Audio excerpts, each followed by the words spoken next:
You know, sometimes it can be hard to lose someone you're so close to. And I know I appreciate everybody's love and support during this time.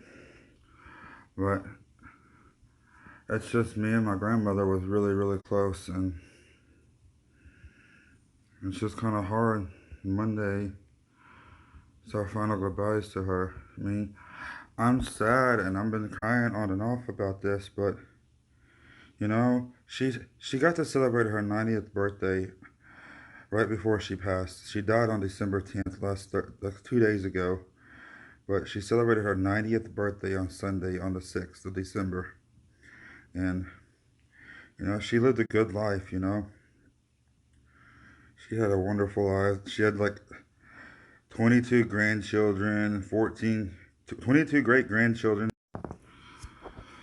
Yeah, because she had 14 grandchildren, 22 great grandchildren, and 7 great grandchildren. It's hard to lose a loved one, but and I've been torn up about this one because me and her were really close. But like I said, thank you for everybody who reached out to me and showing the love and support to my family. It's just hard losing someone you love.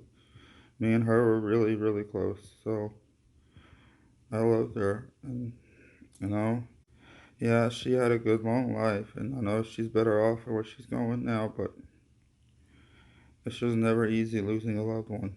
And I just want to say thank you to everyone. Some of the moments I remember of my grandmother, and along with my grandpa, he died a few years ago. Her husband.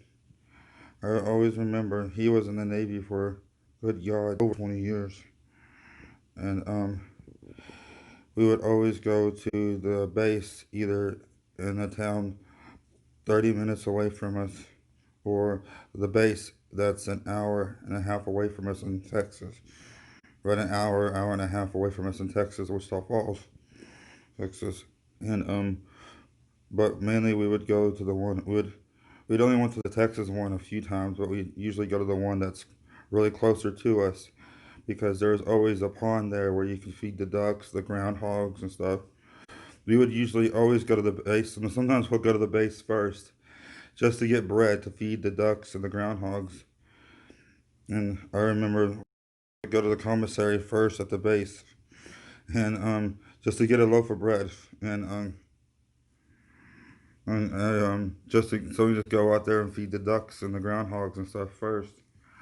At this little area in Lawton, and I, I would always stay the night whenever my parents would go out of town when my brothers had wrestling tournaments a lot of times. And it's just, there's a lot of stuff I remember about my grandmother. But now, it's just going to be hard to say goodbye, even though she had a good long life. 90, I'm not going to lie. I hope I could live up to 90 years old, but I just want to say once again, thank you everybody for the love and support. It means a lot to me. Hope everybody has a good day and a good weekend. Some of the other memories I also remember too of my grandmother is that my grandpa was always kind of hard of hearing. He would be so stubborn to wear his hearing aid. And before they had to go into a nursing home, even at the nursing home still, in general, when I try to call just to talk to them and see how they're doing. My grandpa would always have the TV to maximum volume, like 100% volume, because he could not hear hardly at all sometimes, because he would never wear his hearing aid. Rest his soul, along with my grandmother now. But she would always, every time I call, she would scream at the top of her lungs, "Pete, turn that TV down. I can't hear the phone." Or I remember all kinds of stories, at least of the nursing home. My grandpa would always be a my grandpa used to like to do bingo there and stuff. My grandma didn't really have no interest, but I think I remember one story, if I'm not mistaken. Because my grandpa used to always be a flirt, or the ladies would kind of flirt with her, like the other people that live in there. My grandma got jealous or whatever, And I think and some my mom or my mom told me or my aunt said that she went off on them. He was saying Pete's mine. And it's just gonna be hard you know it's just hard to lose somebody. And I just don't want no, but yeah, she was fun to have around. She was a great mother to my mother, her sister. She was a great mother to my mom and her siblings, and she was an awesome grandmother to have around. Everybody just loved her. She was so kind, sweet. You know, she always.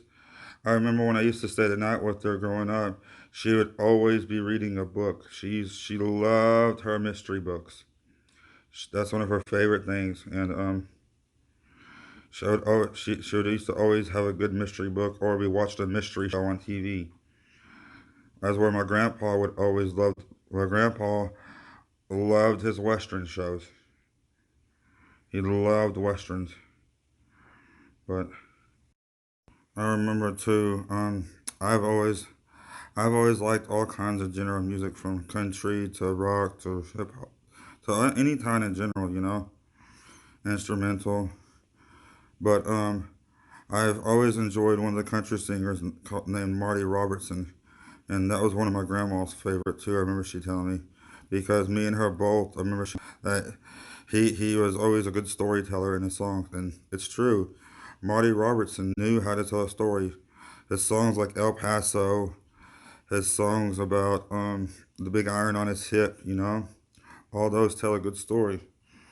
And I knew that's one of her favorite singers. She told me she liked, and she was surrounded by a lot of amazing, wonderful people. So, like, she had a big heart. She was so sweet to me. She was kind to everybody. She was kind to her grandchildren, anybody in general. She was just a loving, wholesome, good-hearted woman. Just like my father, her husband. You know, I I I remember going around town with them, running errands when I stayed the night with them. My grandma would always usually go to like either Burger King just to specifically get uh, a couple patties just for her dogs, or she would go to some fast food restaurant, just to give that extra love to her dogs she had around her as her life. I remember her dogs: Tiny, Spike, Chloe, Annie. She was really something. She really was. But once again, I want to say thank you to everybody for your love and your support. I appreciate you all. Thank you. Y'all are so kind. But it's hard losing somebody. But in the end, you got to keep going strong. I mean, I'm not trying to be mean or try to be rude here. It's just life goes on when somebody gone. It's gone. The world don't stop because one person's dead. Even though no matter how much that one person means to you, you always got to keep them in your heart. Keep them in your heart. Keep them in your spirit. Keep them in your thoughts. Never forget them. You know. But just want to say thank you everybody for your support, and I appreciate you all. I really do. Sorry if I look like this. It's kind of still bummed out about it, but I just want to say thank you. I love you all. I appreciate you all. You all matter, and I just want to say stay positive, stay hydrated. Like I said, take some time to yourself, stay hydrated, stay safe, stay positive. Take some time to yourself. Life is really too short. You never know. Every day you wake up, it's a bless. It's another day. You are meant to be here. You are meant to be on this earth. Like I've told people before, I have depression. I struggle with stress, bipolar, and all kinds of stuff. But even the demons may kick your butt at times. You may feel like you're struggling with that war with the demons. But every day you may get bumps, you may get bruises, you may get scars. But every day, at the end of the day, you are still here. You are victorious over them demons. Every time you wake up is another win in your book. And you're not alone. I'm there by your side. But once again, thank you everybody for the love and support. I appreciate it so much. Have a beautiful, blessed day.